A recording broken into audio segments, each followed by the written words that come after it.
Have a listen to this. Have a listen to this.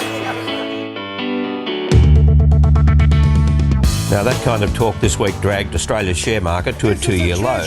There are, of course, complex reasons for that. He was the big spender. The big spender. Doing the grocery shopping could take a huge chunk out of the family budget.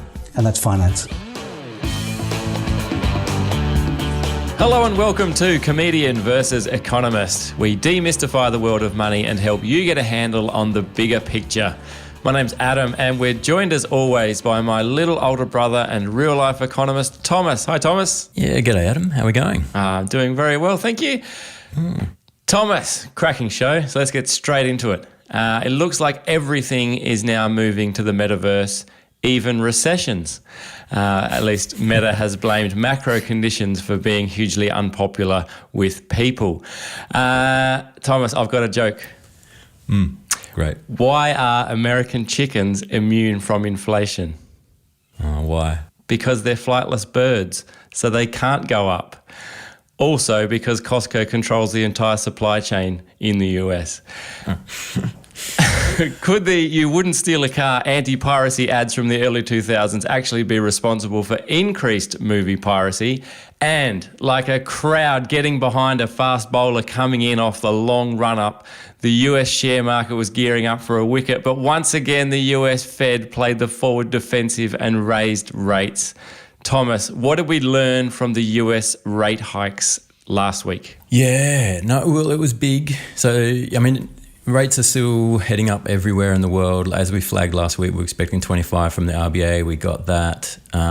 We also got 75 basis points from the Fed, and markets didn't like that. The NASDAQ closed down 3.4% at the end of the day.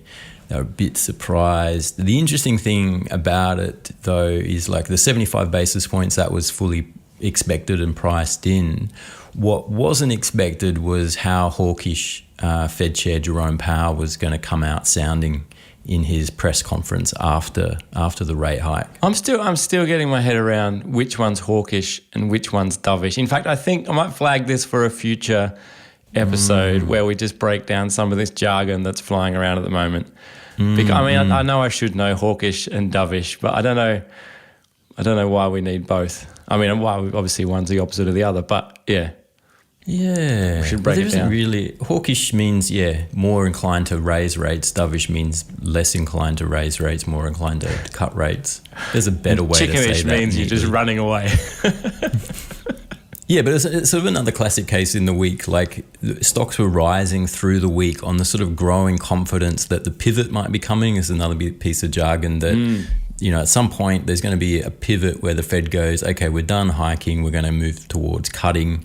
And markets were starting to think that was maybe closer than expected.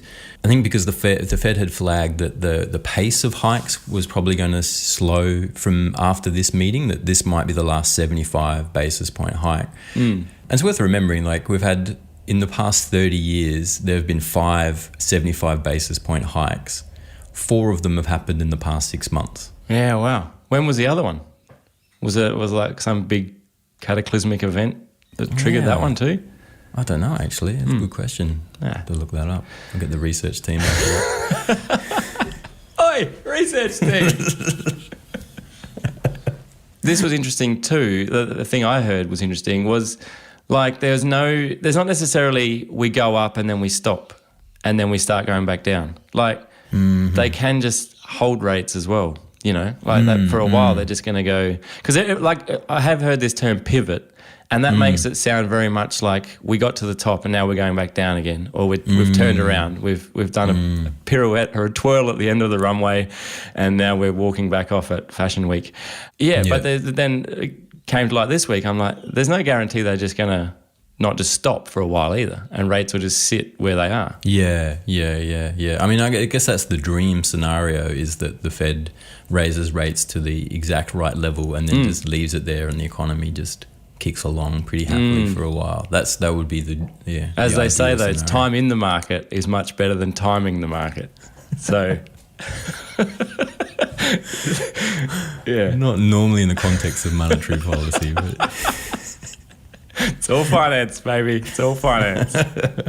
But he sort of made the point which was that yes, this is probably the end of 75, but we're not done yet. There's still we think there is a ways to go. There's some ground to cover with interest rates before we get to a level that's sufficiently restrictive. You're saying there's no sense that inflation is coming down. I have a table of the last 12 months of readings. There's really no pattern there. We're exactly where we were a year ago.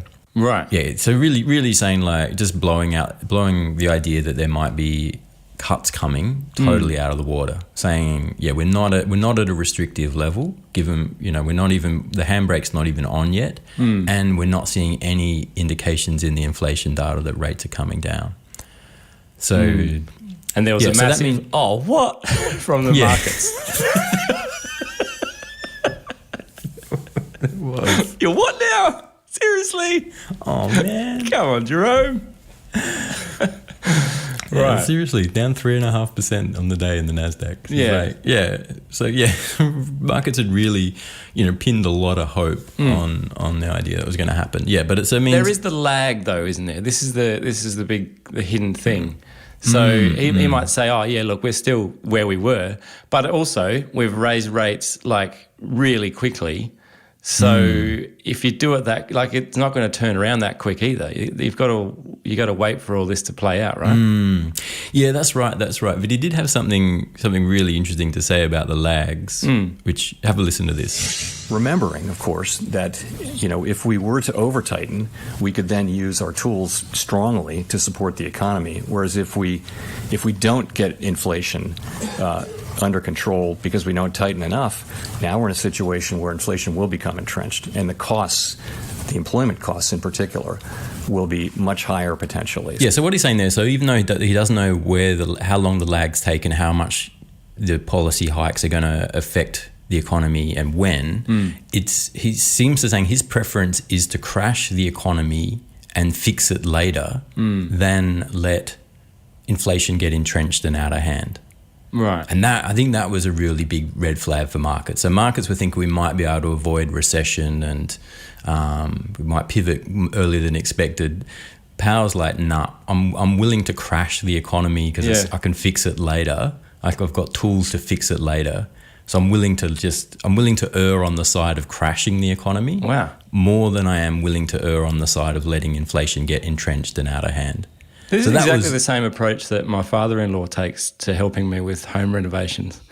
Like, we're trying to put some quarter rounds on the skirting boards the other day, and he just hammering in the quarter rounds, and he just smashed a hole in the skirting board. He's like, don't worry, we'll patch that up later. We're just kind of we're fixing one problem, but we're creating another one. Yeah, right. So, and how do we feel about that approach? I mean, how does the markets probably didn't like it much. Markets went, oh, what? Oh, what? Again. Again.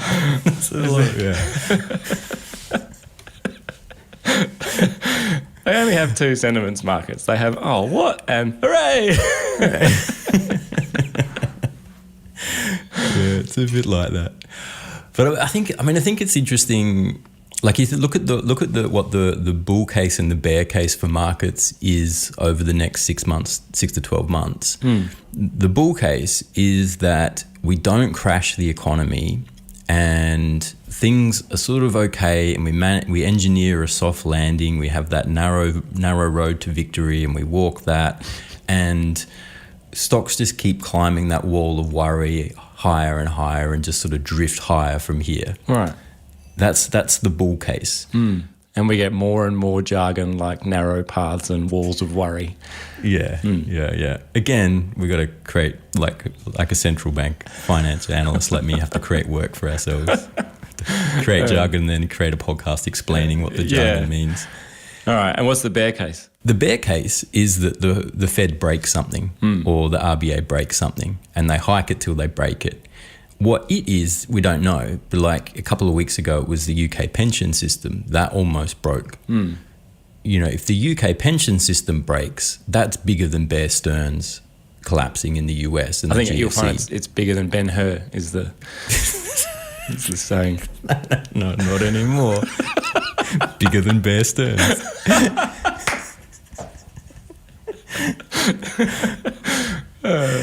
It's funny. Yeah, if the UK pension system collapsed, that's a global shock. Like, that's not a American shock that gets exported. That's like, it's massive. It's massive. But we got very close to that. We're going to keep having things like that on the radar come up. There's going to be a lot of break points we're going to have to sort of step around with a central bank, the Fed, that's willing to break stuff. Is saying that, like, they're willing to break stuff. So the bear case is that something breaks, something massive happens, and the arse falls out of the economy. Now, if you look at, like, probabilistically where the distribution lies, that wall of worry case seems to be like, what are you going to get over the next 12 months? Maybe 10%, maybe, optimistically 10% growth in markets. If the arse falls out of the economy and the UK pension market collapse, then what are you looking at? Like, potentially, like, as a bear market, it's like 20, 30, 40% falls in equities. So you're looking at the balance of risks in that scenario, and that's what I think is sort of interesting in what Jerome Powell's saying, is that he's saying that it shifts the balance of risks. We're now skirting much closer to breaking something and a willingness to break something, which then seems to shift the balance of probability, shift the distribution of outcomes, in my mind. Yeah, interesting. The old saying rings true, doesn't it? Don't fight the Fed. That's, everyone's like, again, because it was predictable. Was like, as markets were rallying, everyone's like, good news is coming. And then the Fed came out, 75 basis points and no end in sight. And everyone went, oh, what? What? Again. All right, Thomas, what's going on at Facebook? Ooh. Other than people leaving? People leaving. Well, I think not good things happening at Facebook. Or Meta, sorry. Meta, yeah. Not Facebook. Yeah, Meta had a shocker of a week last weweek, took a big leg down. It's now down 70% on its peak 10 months ago. So, the stat I love, that if you bought Facebook back in 2015, you're now in the red. What? So 7 years of gains have been erased in 10 months. Wow. Do you know when their IPO was? Was that 2015? Is that what you're saying? No, I don't it was earlier than that, wasn't it? Maybe. I remember thinking at the time, like when they IPO'd, I was like, I should probably buy. And then I didn't. And then it went up and up and up and up and up. And I was like, I should have bought. But now look at me. Winning. Good. So the big question then, why are they down, or why do they think they're down? Well, this is the interesting thing, is they're blaming macro, and a lot of the big tech firms are. The big tech's having a rough year. Google's down 40%, Amazon 45%, Snap's down 80%, and almost all of them are blaming macro, saying that so Meta said that the problem is the uncertain and volatile macroeconomic landscape. Google blames the challenging macro climate. Snap was blaming macro headwinds. So it's a pretty soft target, though. I mean, macro can't fight back, can it? Can't fight back. It's hard for macro to defend itself against these accusations.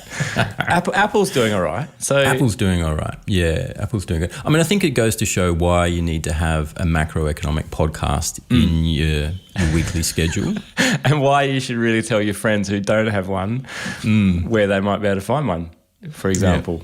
Yeah. I mean, if Zuckerberg was listening to Comedian versus Economist, then he might understand more of the nuance in the macro market, rather than just taking a sledgehammer to macro as a thing that he clearly doesn't understand. He could get a handle on the bigger picture.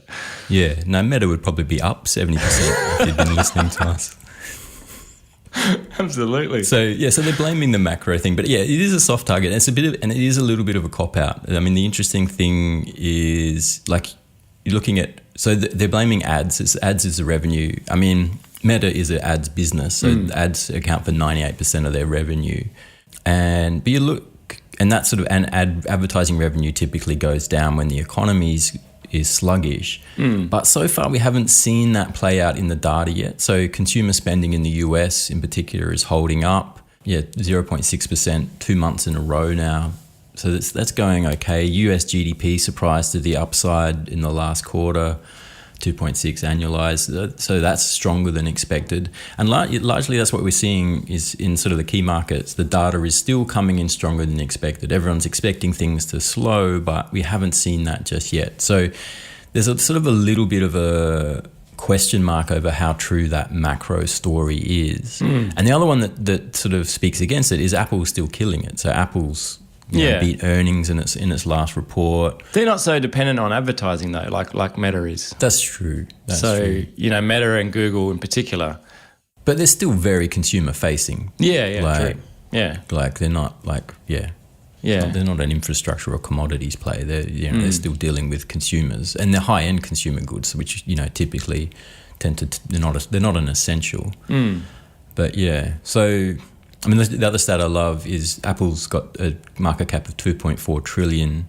3 years ago, it was twice as valuable as Meta. It's now 10 times as valuable. Wow. Should have bought Apple. So Zuckerberg, so his big thing's the advertising revenue's fallen away, and he's blaming macro conditions for that. Has he thought about taking a leaf out of Elon Musk's book and just yelling at and threatening advertisers to stay on his platform?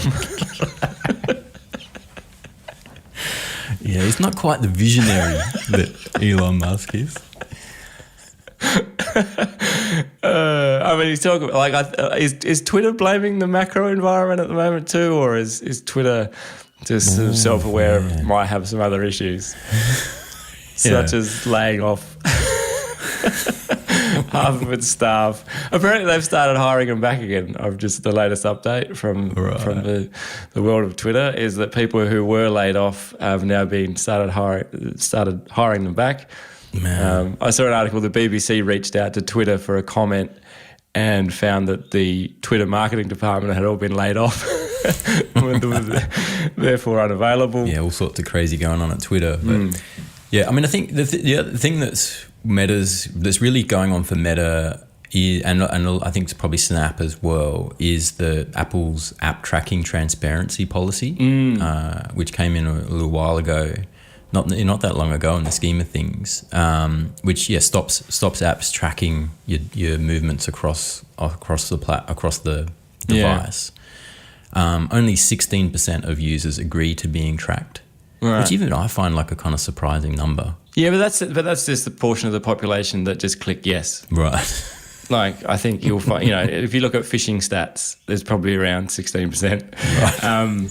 So, you could put something in front of, I don't know, someone, pick a relative, and you probably just click yes. So I think that's probably where that stat comes from. Yeah, right. I don't have Facebook installed on my phone anymore, but sometimes I need to check Marketplace to buy something, so I have to install it and I have to go through that process every time, and it just makes me laugh. It's like, come on, please, can we just track you just a bit? It's really important. It's like, no. So what's the future for Meta? Are we talking is there a risk that they won't survive? Is that where we're heading? That's what a lot of people are saying that. Yeah, saying that the metaverse is where stocks go to die is the quip that's around at the moment. Right. But I mean, so I think it is in trouble. So because they don't have that data, they can't target their ads as well as they used to. Yeah. Which makes the ads less valuable, which means that advertisers aren't willing to spend as much on them. And actually is an interesting thing I read that's having a big impact on small business. There was a survey of small e-commerce companies in America that's shown that the cost of customer acquisition has gone up tenfold since Apple brought in their transparency policy. Yeah. Because they don't have the ability to target their prospective customers anymore. Yeah, right. And they're reducing their spending, and they've got to take more of a scattergun approach. They can't directly target the ads, so it's having an impact on Meta, but it's also passed down the chain, and the advertisers aren't having a great run with it as well. So that's they're in trouble with that. But the interesting counter argument to that, which I read, which I thought was interesting, is saying that the ATT, that Apple App Tracking Transparency Policy, it blankets applies to everyone in the ecosystem. It applies to all apps. TikTok which is Facebook's big competitor, which is eating some of their lunch, but not as much as most people think. TikTok has some kind of workaround for ATT, but we don't know what it is because it's sort of locked up in China. Because it's developed in China. Yeah, right. Yeah, but somehow they're still getting around it, so they're not as effective. But that's probably not going to last. So TikTok's probably going to get hit by at some point. I would like to know more detail about that too before I throw any weight behind that claim. But that's interesting. All the apps are dealing with the same policy and they're all struggling with it. Facebook is best positioned to deal with it and find new ways to develop targeted ads. And so they're throwing a lot of money at artificial intelligence at the moment to find ways to match ads to their customers. Right. Their pockets are deep enough that they're probably going to win that race. They're probably going to develop the best systems for delivering targeted ads without that tracking data. And that's the race that all apps are in at the moment, TikTok and everyone. But Facebook's probably going to win that race. You would think they've got the most money and they've got a head start, and they've had it easy for a while because Apple's been allowing them to track. But without that, it's just a new game and there's just a reset. But some guy saying though that's their moat. They're gonna develop the best track. They're going to develop the best matching system, and that will serve them as a moat and be very expensive to develop similar kind of matching systems that Facebook's probably going to come up with over the next 12 months. Yeah, right. Because I got to admit that I think a pop-up on every website you visit asking you to accept cookies might not be the end game for us. So I think we can do better as an internet digital society than this stupid pop-up that comes on every website I visit saying, do you want to accept all these tracking cookies? Of course, we all individuals. It's like the end user licensing agreement. You just accept and move on. I don't even know what cookies are. Yummy, Thomas. They're yummy. All right. Well, you can, of course, find us across all of Meta's platforms, Instagram and Facebook at CVE Podcast. Though maybe we'll have to broaden our horizons. Mastodon, I believe, is the new one of choice. It's the new Twitter. I spent 3 minutes with it and it was already the barrier to entry was too hard. It said, what server do you want to join? I'm like, I'm out. All right, before we get to the break, Thomas, I just got a couple of listener emails that came through during the week. Last week we were talking about Toyota's chip shortage and how they were going to start going old school and giving out physical keys instead of smart keys. Alan sent us an email, cve@equitymates.com. He just gave us some car key explanations, a bit of an explainer, and I think he's filled in the missing piece because you and I were arguing, or maybe at least not seeing eye to eye, on the need for a chip and the key. And he's explained it, says there's a physical key, which is the one that you stick in and turn the barrel. That's the old school model. Then there's the immobilizer, which is a chip that's built into the key as well. And so you can turn the key in the barrel, but if the immobilizer is not present and not really close, it does work over Wi-Fi, then that's the bit that I think you were talking about last week where I was getting a bit confused. So it's that immobilizer that's needed. Because I was getting confused here because my car doesn't have a barrel. It doesn't have a key at all. It's just got a fob. And that fob has to be close before the car will start with the little button that says start the car. So there you go. So thank you, Alan, for clearing that up. I think the immobilizer might have been the missing piece of that puzzle. Does that help you too, Thomas? Yeah, that's good. Cheers, Alan. Appreciate that. Nice one. And Hugh also sent us a message. Hugh said that the chip shortage, we linked to a podcast, which we'll actually link as well. If you head over to our Instagram page, and look in the bio, there's a link to our link tree, which you'll find this link, hopefully, by the time this comes to air. Said maybe that the chip shortage is a hangover effect from overreactions during COVID. Did you get across this, Tom? Yeah, I had to listen to the podcast. It was a good one from the crew at Anderson Howards. It's talking about like a lot of the auto manufacturers cancelled a lot of orders for chips because they thought demand was going to collapse. At the same time as demand from consumer manufacturers exploded, and there was that sort of switching that happened. And that's part of the story. I mean, the interesting thing I learned from it was that auto manufacturers are well down the list of priorities for chip producers, Right. because they just don't consume anywhere near the quantities of like your tech companies. Yeah, okay. So that's sort of part of why they're still, automakers are more stuck than, you're not hearing it so much about consumer electronics, you're hearing it about autos. It's very hard to turn your phone on with an old school key. Yeah. And don't have as many options for starting your phone as you do with your car. But yeah. That's true, yeah. Maybe it's the immobiliser though. Yeah.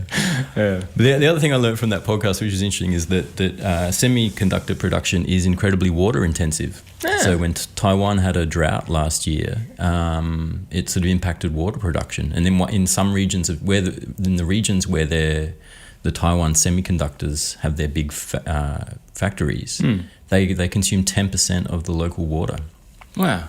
So if there's droughts and more climate change, that's going to impact semiconductor production. Yeah. Apparently. Definitely. But yeah, cheers for that. Cheers for that link. That was a really interesting podcast. Yeah, nice one. All right, let's grab a break here, grab a quick word from this week's sponsor, and be back with more Comedian versus Economist right after this.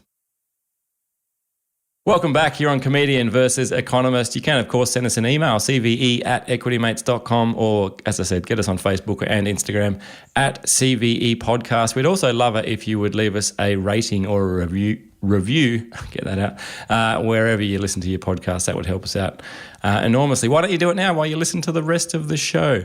Thomas, what's happening with Costco and their chickens? Yeah, so chicken prices are stable. So there's been a few articles recently saying, like, why are chicken prices, the rotisserie chickens in Costco, they haven't changed since they were introduced in 2000. Right. The year 2000. So they came in, they're priced at $4.99 in 2000. They're still $4.99. Get out. Yeah, right? Everyone's like, how are they ducking inflation? How do they do it?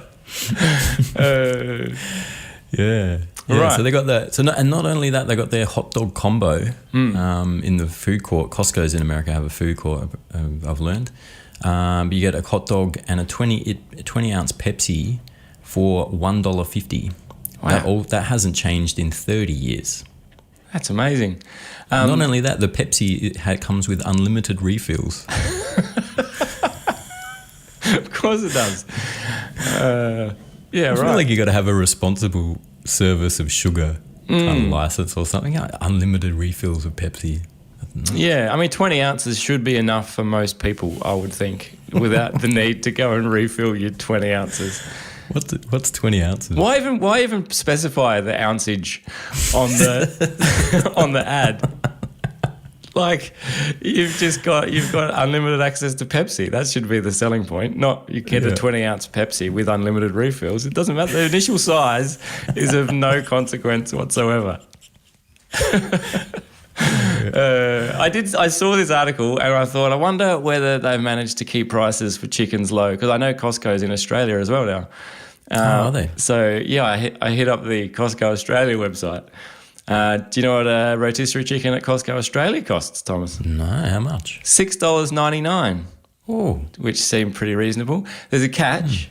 Minimum order of 20 chickens. what? So you can get a cooked rotisserie chicken at Costco Australia for $6.99, but you have to order a minimum of 20 chickens. The thing I love most about it, though, is that I had a look on their Costco website, and it said that, you know, at the bottom, they try and sell you other things. It was like, frequently bought together with. And so so people buying 20 chickens apparently are also buying a Montmartre Creative Craft Station for $209, an A1 Heritage Water Rowing Machine for $1,199, and frequently also bought together with 20 rotisserie chickens is a Natuzzi Group top grain leather sofa for $1799.99. So there was even reviews of the chickens, of the 20 chicken purchase. One's 5-star review from someone who said they were organising a feed for the rowing club, And they were able to save $60 compared with normal supermarket chickens where they would have paid well over $200.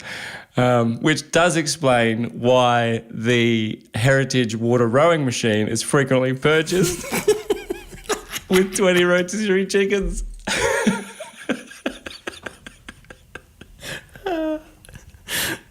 It's got all your rowing needs, Costco. Wow. Anyway, it was the rotisserie chicken website of Costco in Australia was the website that just kept on giving the more I read it. Wow. That's crazy. Yeah. Anyway, so back to the US and $4.99 for a chicken there. Presumably you can just buy the one. So this is just a marketing thing, right? I think so. Yeah. So if the chicken had kept pace with inflation, they'd be selling for $8.31 today. But so they're underpriced. So yeah, but Costco, there's a bit of a game going there, and they're what they call a loss leader. So they're super cheap to get people in the stores, because once there are people there, you're not just buying one chicken, you're buying 20. It's a minimum of 20 if you're in Australia. Can you buy one chicken in Australia? It's just the price is a minimum of 20. Yeah, I'm not sure. Right. We'll have to do more research.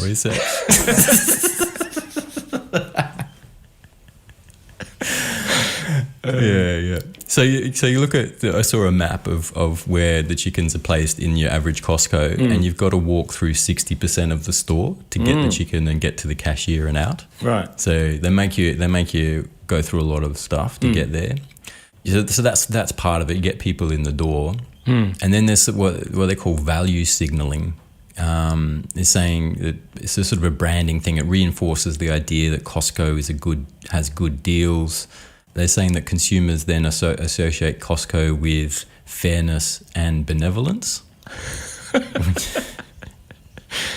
I guess it does. Like, if you keep going and getting a chicken, you know you can always go there and get one for $5, and that never changes. Then I guess you do. You kind of go, wow, that's good. And they're good Costco. They never jack up their prices. Yeah, but it's not benevolent. They're doing it it's a marketing ploy, right? Like, it's not benevolence. Hey, potato. The story I love, I don't remember, like, back when I was living in Sydney, there was like a cyclone in Queensland, Cyclone Yassi or something, which then led to a banana shortage. Yeah. You remember the banana shortage? Anyway, there was this, and the price of bananas went up to like $15 a kilogram or something. Yeah. This fruit and veg place in Ramwick came out and said there is no banana shortage. It's just a conspiracy between the food duopoly and Big Banana. And wait, and Big Banana or the Big Banana? Because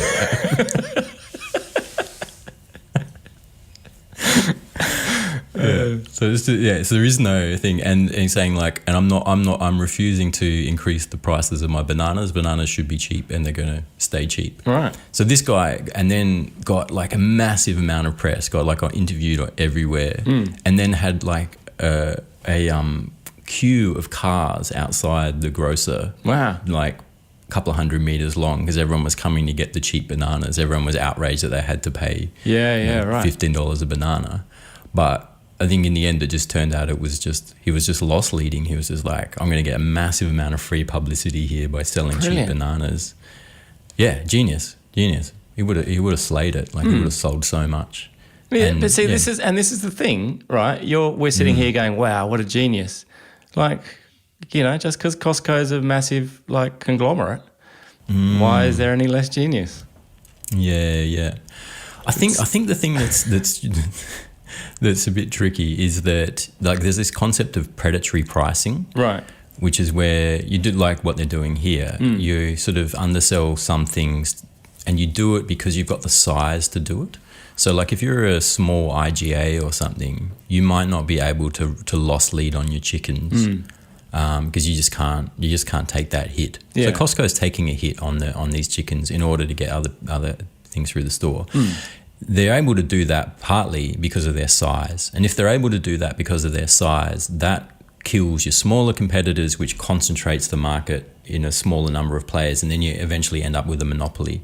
So like the ACCC would potentially look at something like this and go like, oh, this is going to create a monopoly if we let this go on, and we need to sort of get involved if someone complained and said there's predatory pricing.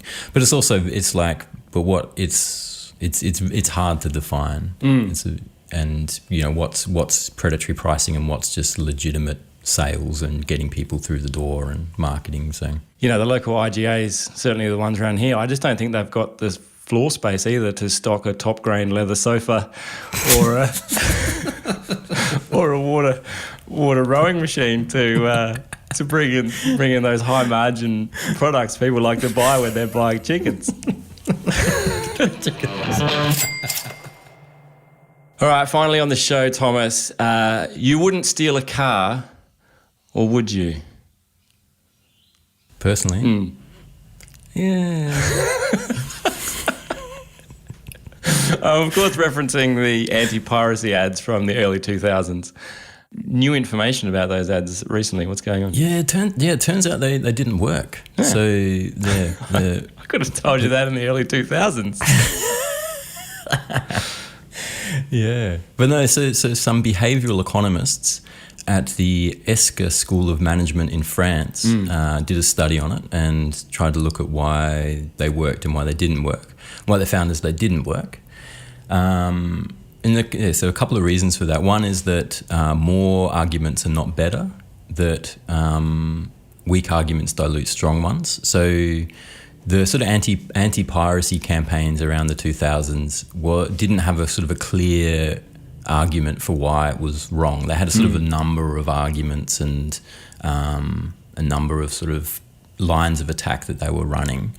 And what they found is that more is not better. Yeah. That if you give consumers more arguments, it just dilutes the strength of your good arguments, and you aren't more convincing. So like three points isn't as strong as one really good point. Is sort of what they're saying, which I think is interesting. Is sort of just true of humans. If you got one good argument, just stick with that. Don't. The analogy was always a problem for me. Like it was like you wouldn't steal a car. It didn't match because you couldn't make a copy of a car and then give the copy or keep a copy, and your friend gets a copy and your mum gets a copy, and so there was the whole angle of stealing. It didn't feel like stealing. Yeah, they didn't do well to convey why pirating something was stealing. So I think that was the point. A lot of people didn't really think it was stealing. I misheard it at first. The first time I heard it, I actually thought it was a challenge because I thought they said you couldn't steal a television. And look, I just got to apologise to my neighbours whose TV went inexplicably missing around the time of the campaign because I heard you couldn't steal a television. I was like, you watch me? Of course I could. I think the other problem was that the warning was at the start. Like, you didn't know if the movie was any good yet. So you didn't know whether you wanted to rip them off or not. So you just sort of ignored it until you saw, you were keen to get to the movie. They should have played it at the end. At the end. So at the end of the movie finishes, or just before the final climactic scene. Right. Just in the best. We're just going to take a short break here just before the final scene, just to let you know, if you've been enjoying this film, don't steal it. The other thing they found is that not only did it not discourage stealing in air quotes, but it actually encouraged more piracy, because what they're saying is it normalized the idea of pirating content. Right. That people who, a lot of people would have seen it, would never even occurred to them that you could pirate it, that there was pirate copies of movies out there. Yeah. They were like, oh, really? Like, people are pirating this stuff? Come on, why am I paying? Yeah, they really put it straight in front of people, didn't they? Like, because it was back in the days of the video store. So you would have gone to the video store. You would have shout out to the younger listeners who are like, what are they talking about? You went to the video store and you hired a DVD and you took it home. If you really liked it, your option to keep that DVD was to go and buy it. Like that would have been your next step. If you were like, I love that movie so much, I just want to have a copy of it. You'd go to Big W or somewhere and you'd buy it Whereas the first thing you see when you play the rented copy is you wouldn't steal a car and blah, blah, blah, don't pirate DVDs. Yeah, you're right. You go, what? There's pirating? Well, I should look at that before I go and spend $24.99 on a copy of White Men Can't Jump. Yeah. Like, yeah. So interesting. That's right. Yeah. So apparently that's why it made it worse. That whole ad. Yeah, stands to reason. The funniest thing of all was that it turns out the soundtrack on the "You Wouldn't Steal a Car" piracy campaign was actually stolen. Yeah. Yeah. So there was I think it was a Dutch artist, a Dutch electro music artist. He made this thing for like a small batch of movies, and then it got rolled out with something. I think it was Lord of the Rings, maybe. Harry Potter. He made it and then gave it to like the Dutch music industry body or rights management thing or something. Yeah. And then they gave it to Hollywood. Brilliant. But then never paid him on the other side. Yeah. And so Hollywood was like, oh, my mate just made me a copy and I just thought it was all right, I could use it. So the anti-piracy ad was using pirated music. That's a nice note to finish on, I reckon. All right, let's leave it there. Thank you so much for tuning in. As I say, if you could rate and review the show wherever you hear it, that'd be much, much, much appreciated. But for us, it's bye for now. You have been listening to an Equity Mates Media production. In the spirit of reconciliation, Equity Mates Media acknowledges the traditional custodians of country throughout Australia and their connections to land, sea and community. We pay our respects to their elders past and present and extend that respect to all Aboriginal and Torres Strait Islander peoples today. This podcast is intended for education and entertainment purposes. Any advice is general advice only and has not taken into account your personal financial circumstances, needs, or objectives. Before acting on general advice, you should consider if it is relevant to your needs and read the relevant product disclosure statement. And if you're unsure, please speak to a financial professional. The hosts of this podcast and their guests may have positions in the companies mentioned. Equity Mates Media operates under an Australian Financial Services Licence 540697.